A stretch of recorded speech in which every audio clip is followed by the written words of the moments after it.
Very good to be back. We see familiar faces after a month away. Been in 5 different countries. I remember when I got back to Atlanta yesterday, the immigration officer looked at my, arrival card and said, "Would you went to 5 countries?" I said, "Yeah, I went there to do some work and I tell him what I do and who I am as a priest." He looked at me and he said, "Well, from an American to an American, I'm very proud of you." And I looked at him and I said, "Well, I'm proud to be an American too." But today I can look at you and say, "Well, I'm proud to be a Catholic. I'm proud from a Catholic to many Catholics. We're proud to follow this wonderful man." When I read the gospel reading today, I couldn't stop and wonder, if I was Peter, I would probably do exactly the same. This guy pretty smart, you know. Imagine this, okay? He brought Jesus back to his hometown, his new employer, okay? And guess where do they try to feed him? Right at his mother-in-law's house. Isn't that what all of us would do? If today I got a job with Donald Trump, I don't know, I just won The Apprentice. Or I just got a job as a CFO or CEO with Microsoft. Would I like to take my new boss, Bill Gates, back to my hometown of America and tell everybody, "Hey, look who I'm working for here"? Isn't that what we would do? And not only that, I want to make sure my mother, of course not my mother-in-law in this case, because I'm a priest, so I would make sure my mother is the one who prepared the meal, and then I would take my mother over to Bill Gates and say, "Hey, this is my mother." So that's what we would do. But that's exactly what Peter did. He invited Jesus back to his town. He took Jesus and his now newly formed brothers and have them have a meal.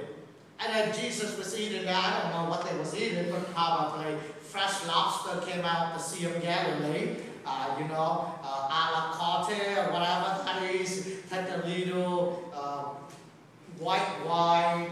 And as Jesus was enjoying, about to lift up his cup of cappuccino, and Peter jumped right over. "Hey, by the way, there's no free lunch, Jesus.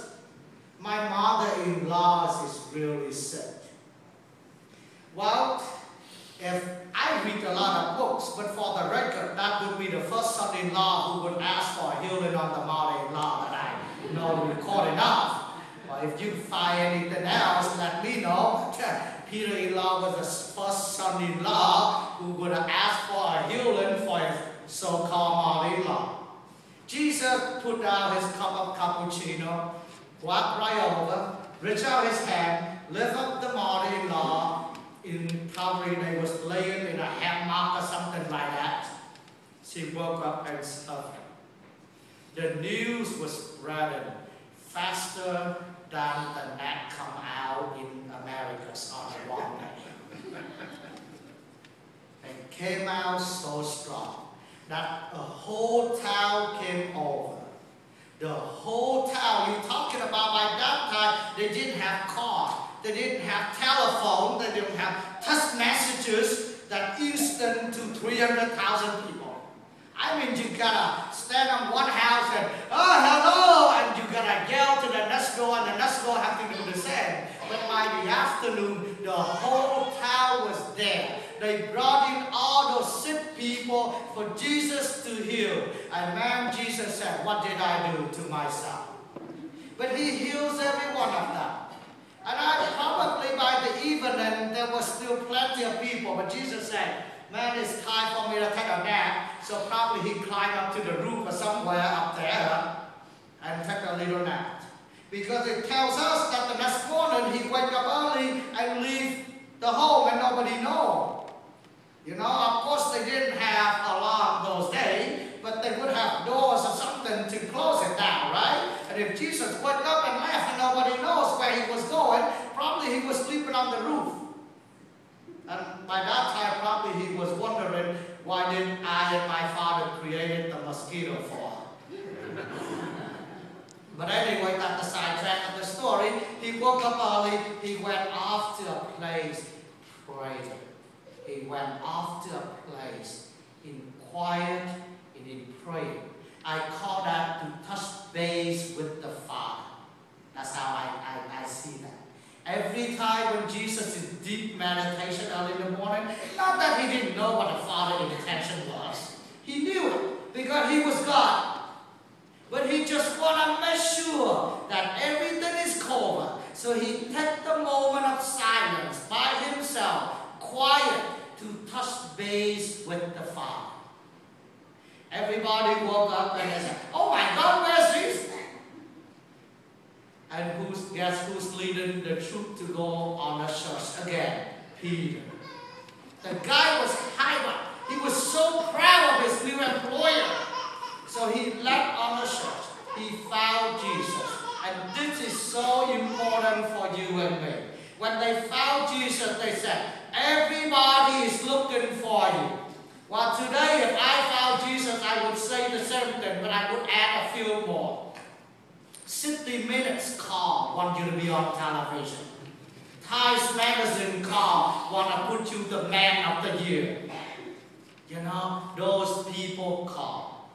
But Jesus said this, "Let go on to nearby villages, that I may preach there also.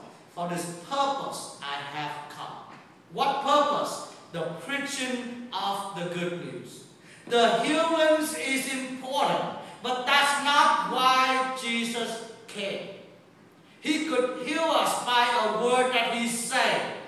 He can sit up in heaven and say, "Well, I want that person to be healed. I want that person to be healed." But he came so that the good news can be proclaimed.